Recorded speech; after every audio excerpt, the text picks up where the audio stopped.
Begitu yang dipetua, yuran penyelenggaraan yang dikenakan juga adalah sangat tinggi, yang dikatakan akan dikenakan, iaitu sehingga RM60 sebulan. Sedangkan beberapa flat lain hanyalah antara RM10 hingga RM30 saja. Saya mencadangkan supaya yuran senggaraan ni diturunkan kadarnya supaya tidak membebankan pengguna penduduk-penduduk dan juga penghuni ataupun pembeli. Satu lagi perkara penting yang perlu saya sebutkan di sini ialah polisi di BKL yang membekukan urusan penyewaan unit-unit PPR sepanjang operasi penjualan. Sudahlah maklumat ini langsung tak sampai kepada wakil rakyat, tak sampai yang betul. Maklumat tentang penjualan pun kami dapat melalui media, maklumat tentang pembekuan penyewaan pun kami dapat setelah kami bertanya secara langsung. Ya, jadi wakil-wakil rakyat langsung tidak mendapat maklumat-maklumat yang begitu penting ya daripada di BKL.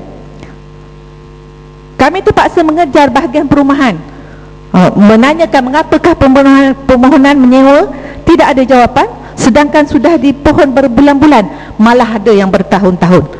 Barulah dimaklumkan tentang pembekuan tersebut. Saya di sini sebagai wakil rakyat merakamkan kekesalan atas pembekuan ini kerana sangat menyusahkan rakyat, sehingga ada yang merempat di pusat khidmat saya, Tan Sri, ada yang datang tak ada rumah, kena halau, duduk merempat, tak tahu mana nak pergi ya. Jadi apabila kita pohon, kita desak mengatakan beku, takkanlah tidak ada bicara langsung, maknanya kepada golongan-golongan yang seperti ini. Sedangkan saya kira proses penjualan pun kita tidak tahu berapa lama, mungkin ambil 5-6 bulan, mungkin ambil setahun ataupun lebih. Jadi saya sangat berharap agar Datuk Bandar segera, kalau boleh saya gunakan perkataan mencairkan balik pembekuan ini, khususnya sebahagian daripada dan khususkan supaya sebahagian daripada kaki tangan untuk uruskan urusan penyewaan dan sebahagian lagi untuk urusan penjualan. Isu kedua yang ingin saya sentuh ialah tentang projek-projek yang saya namakan projek lembap. Projek lembap yang betul di Titi Wangsa, khususnya zon Keramat. Kalau sebelum ini projek terbengkalai, sebelum ini saya namakan projek terbengkalai dan ucapan perbahasan saya yang lalu. Sekarang kerana dah disambung kerja-kerja pembinaan, tapi lembap, makngut macam siput. Antaranya adalah Keramat Mall. Keramat Mall ni adalah ganti kepada pasar Keramat yang ada sekarang. Jadi untuk lebih canggih dinamakan Keramat Mall. Dewan Orang Ramai Datuk Keramat, Taman Tasik Datuk Keramat, Balai Bomba Jalan Jelatik dan bangunan Mara di Persiaran Geni. Apa sudahnya Keramat Mall yang telah siap tapi masih belum beroperasi? Untuk pengetahuan semua, sekali lagi, saya sebagai wakil rakyat yang lalu lalang di situ, sebab Keramat Mall tu dekat dengan rumah saya, jalan kaki pun boleh, langsung tidak diberi apa-apa maklumat tentang perkembangan Keramat Mall. Nak dapat maklumat macam nak tunggu hujan emas dari langit. Saya terpaksa tunggu sehingga sesi parlimen untuk mendapatkan maklumat. Bangunan Keramat Mall ini tersegam indah, tapi berada di belakang direktan rumah kedai dan juga stesen minyak. Saya ingin bertanya, apakah penambahbaikan adakah penambahbaikan yang dipinta oleh peniaga-peniaga asal Pasar Keramat telah dipenuhi? Apakah langkah-langkah mengatasi masalah parking yang tidak cukup? Masalah parking adalah sebanyak lebih kurang dalam 200 lebih. Sedangkan peniaga-peniaganya 444 orang peniaga. Untuk peniaga pun tak cukup parking. Ini kan pula kepada pengunjung-pengunjung Keramat Mall nanti. Bagaimana pula dengan loading base-nya? Sebelum ini lebih kurang ada dalam beberapa buah saja, sedangkan ada berpuluh-puluh lori yang akan pada subuh ataupun pagi hari setiap hari akan menurunkan terutama barangan-barangan basah seperti ikan, daging, ayam dan sebagainya.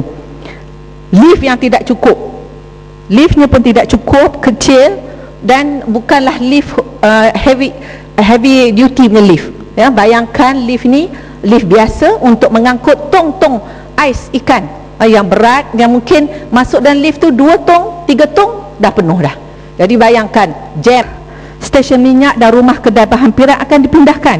Saya difahamkan 4 notis pindah telah dikeluarkan di BKL, tapi mereka enggan pindah. Jadi apakah tindakan di BKL selanjutnya? Saya juga difahamkan pada bulan puasa yang lepas telah dibuat satu cabutan undi kepada peniaga-peniaga yang berjaya yang telah dipilih untuk memiliki unit-unit di Keramat Mall. tapi hanya 90 orang sahaja yang telah turut serta ataupun telah turut menyertai, sedangkan daripada 444 peniaga yang lain. Ini adalah kerana sebagai satu bantahan daripada peniaga-peniaga kerana tuntutan mereka tidak dipenuhi. Begitu juga dengan Dewan Orang Ramai yang diketua, yang kelihatannya hampir siap. Ini Dewan Orang Ramai Datuk Keramat, tapi masih belum dibuka kepada orang ramai. Ini Dewan Orang Ramai, Keramat Mall, Taman Tasik di Tiwangsa, semua ni dengan izin walking distance daripada rumah saya, tempat saya jogging ni betul. Ya? Jadi saya tengok hari-hari dan saya lihatlah kelembapan dia. Apakah halangannya? Saya ingin mengambil kesempatan ni, kenapakah Dewan Datuk Keramat ni masih tidak beroperasi? Dulu semasa Dewan yang lama dulu, penduduk-penduduk Datuk Keramat dan juga dari tempat lain menggunakan Dewan itu sepenuhnya untuk kenduri kenara dan pelbagai lagi program-program di situ. Tapi sekarang ni bertahun, ya, malah dikatakan peralatan-peralatan yang harga berpuluh-puluh ribu dalam itu pun sudah rosak, kena curi dan sebagainya. Jadi saya tak faham apakah halangannya. Dewan ini masih belum dibuka untuk kegunaan orang ramai. 2 minit lagi yang berhormat. Ya, saya juga ingin mengambil kesempatan ini untuk ucapkan terima kasih kepada DBKL. Ada baiknya, kan tak ada baiklah, ya, atas sudahnya Taman Tasik Datuk Keramat. Cuma bahagian tandas masih belum siap, belum dapat digunakan. Taman ini telah digunakan sepenuhnya dan saya kira terlalu sedikit dan kecil kemudahannya hingga penuh sesak dengan pengunjung-pengunjung, terutama hujung minggu. Saya cadangkan ditambah peralatan senaman supaya lebih ramai boleh melakukan senaman secara teratur. Dalam sesi lepas, Timbalan Menteri Wilayah Persekutuan menyatakan Kementerian Wilayah Persekutuan telah mewujudkan dua jawatan kuasa bagi menangani masalah projek terbengkalai, iaitu jawatan kuasa pemandu menangani masalah projek terbengkalai yang dipengerusikan oleh Menteri Wilayah Persekutuan sendiri, juga jawatan kuasa kerja menangani masalah projek terbengkalai yang diketuai oleh KSU. Saya ingin bertanya, sejak Menteri baru ini, berapa kalikah jawatan kuasa ini telah bermesyuarat? Apakah keputusan-keputusan yang telah diambil untuk projek-projek yang disebut tadi, dan bagaimana pula dengan proses pelaksanaannya? Saya juga ingin penjelasan yang lengkap tentang perancangan bangunan flat berkeliling. Semua orang boleh nampak flat berkeliling ni yang masih terseregan indah dan menjadi perhiasan di tengah-tengah bandaraya. Malah yang betul telah menjadi homestay kepada penagih-penagih dadah dan juga muda-mudi yang melampias nafsunya di situ. Masa nak dipindahkan penduduk sebelum ini seolah-olah satu perancangan segera, seolah-olah akan dirobohkan dengan segera bangunan ini. Namun sampai sekarang dah lebih setahun masih tak ada apa-apa lagi dilakukan. Sila golong yang berhormat. Ada satu lagi yang betul, projek lembap di Keramat, iaitu Balai Bomba Jalan Jelatik yang dah lama siap tapi masih juga belum beroperasi. Saya tak faham dia betul, kenapa perkara-perkara ini berlaku. Saya harap Menteri KPKT bukan saja boleh bagi jawapan tapi terus bertindak. Dan saya bagi masa sehingga 7 tahun ni untuk Menteri memastikan balai itu beroperasi. Lagi satu, sikit lagi yang tu, iaitu satu Gajah Putih lagi satu di Keramat. Banyak ni Gajah Putih di Keramat, iaitu bangunan MARA di Persiaran Geni. Saya tak faham. Saya dah bawa Menteri MARA sebelum ni, Datuk Noh Omar turut untuk meninjau dengan berpuluh-puluh pegawai MARA turut serta. Pada masa itu bila Menteri tanya apakah perancangan, nampaknya pegawai-pegawai tersebut pun tak berapa pasti. Sampai sekarang dah bertukar menteri, masih tak bergerak lagi.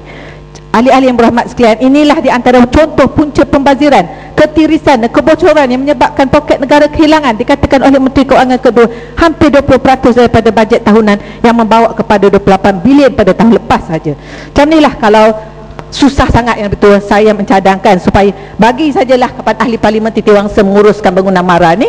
InsyaAllah dalam beberapa bulan saja bangunan kosong ini akan dipenuh dengan aktiviti. Sekian saja, terima kasih. Terima kasih.